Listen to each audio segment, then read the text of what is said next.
Hello class 4, welcome to EVS classes. In EVS today I am going to discuss exercise B of chapter 6. Chapter name is living in groups. कल हमने exercise A complete किया था. Exercise A में 4 question थे. तो first day question number 1 and 2 और second day question number 3rd and 4th हमने किया था. कल हमने क्वेश्चन नंबर 3rd और 4th किया था. आज हम एक्सरसाइज B करेंगे.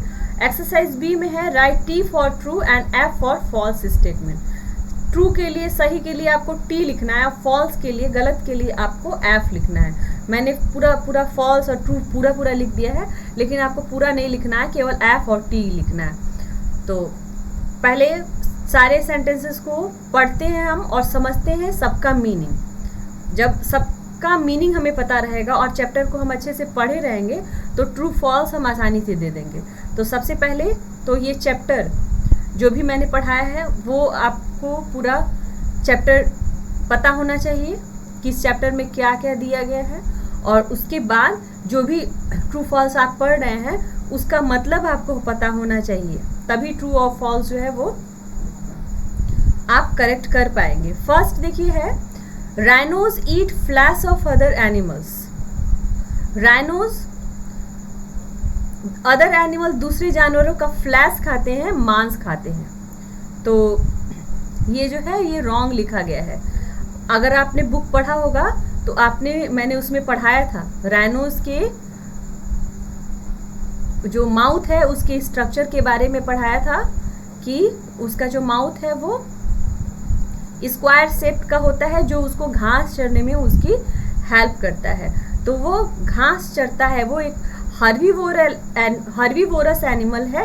वो केवल प्लांट खाता है, प्लांट प्रोडक्ट खाता है, वो फ्लैश नहीं खाता. वो अदर एनिमल्स के फ्लैश नहीं खाता, दूसरे जानवरों के वो मांस नहीं खाता है. तो ये रॉन्ग दिया हुआ है, गलत दिया हुआ है. तो आप लिखेंगे फॉल्स के लिए आप केवल लिखेंगे F.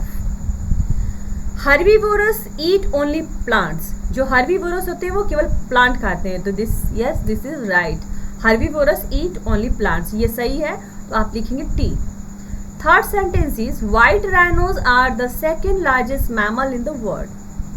जो व्हाइट राइनोज होते हैं वो दूसरे सबसे बड़े मैमल्स, दुनिया के दूसरे सबसे बड़े मैमल्स होते हैं.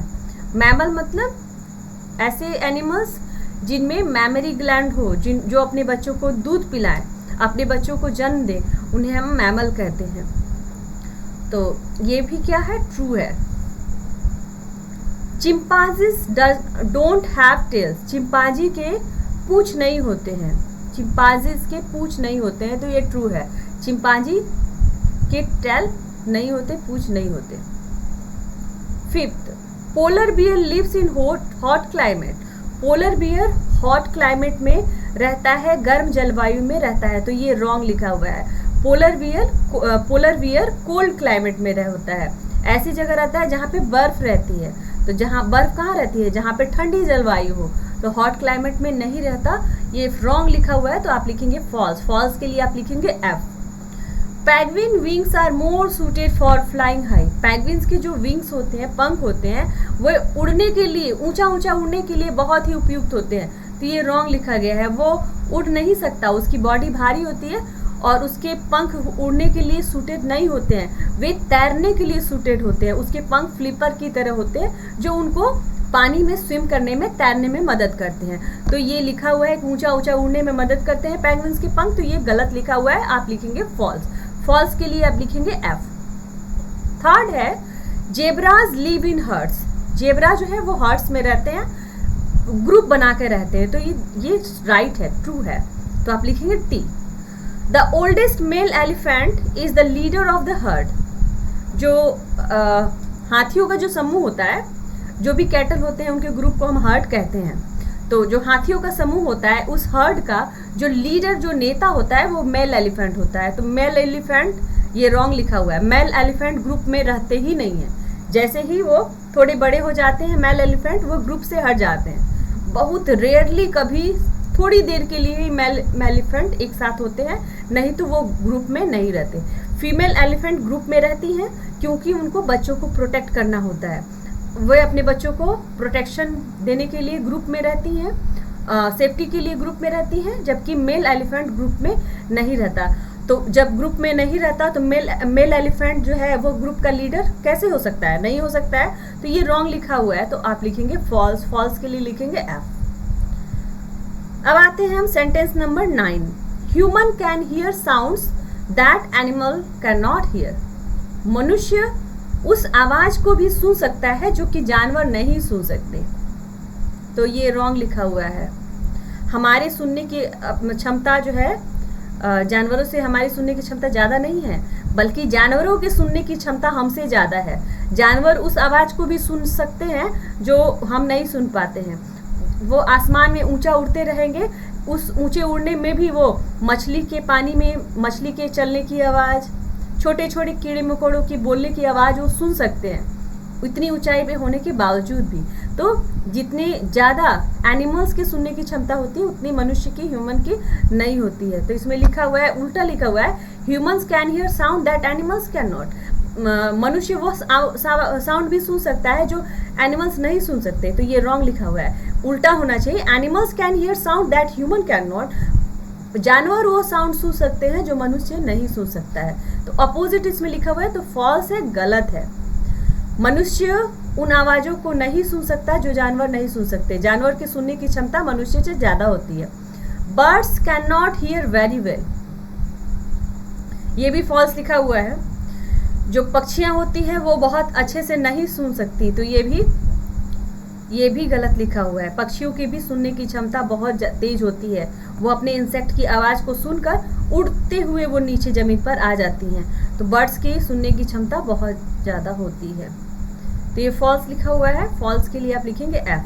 10 भी फॉल्स है, तो लिखेंगे F. Tiger lives in herd, tiger जो है वो हर्ड में रहता है, ग्रुप में रहता है, तो ये भी फॉल्स है, टाइगर ग्रुप में नहीं रहता है। Oldest male elephant in the herd is the leader. देखिए ये क्वेश्चन रिपीट हुआ है 2 बार, एक ही question. Question number 8, sorry question true false का नंबर 8 और नंबर 12 एक ही, बिल्कुल सेम है। Oldest elephant in the herd is the leader.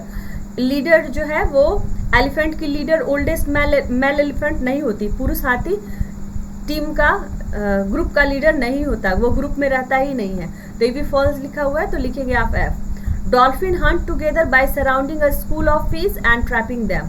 Dolphin एक साथ समूह में रहकर मछलियों को ट्रैप करके घेर कर उनका शिकार करती हैं, तो ये ट्रू है। डॉल्फिन मछलियाँ भी ग्रुप में रहती हैं। तो आप एक काम करिए, सबसे पहले स्क्रीनशॉट ले लीजिए।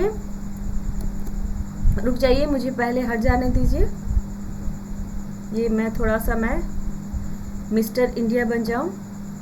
हाँ, exercise B, page number 35, exercise B, screenshot ले लीजिए। और पूरा जो ट्रू फॉल्स लिखा हुआ है, कोई ज़रूरी नहीं है, आप टी और एफ केवल लिख सकते हैं। मैंने पूरा टी और एफ इसलिए नहीं लिखा है, कभी कभी कंफ्यूजन बच्चों को हो जाता है टी और एफ में, इसलिए मैंने पूरा लिख दिया है। स्क्रीनशॉट ले लीजिए और बुक पे फिल कर लीजिए, page number 35। Next page number 36, screenshot ले लीजिए और बुक पे अपने पेज नंबर 36 फिल कर लेना है। आपको क्वेश्चन आंसर कॉपी पे लिखना है, बाकी सारे एक्सरसाइज आपको केवल बुक पे ही करने हैं।